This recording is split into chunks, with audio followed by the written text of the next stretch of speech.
แกะทุเรียนอีกเช่นเคยนะครับเนื้อสวยๆกันเลยนี่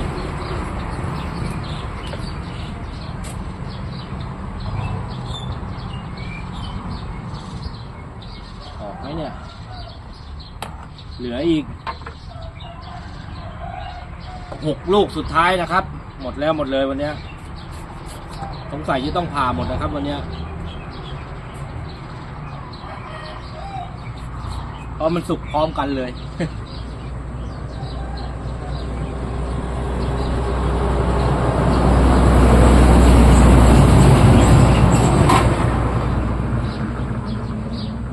สุกแล้วนะครับแต่ยังไม่ค่อยงอม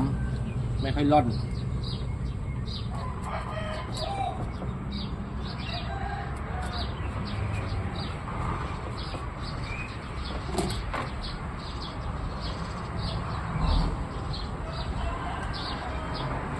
นี่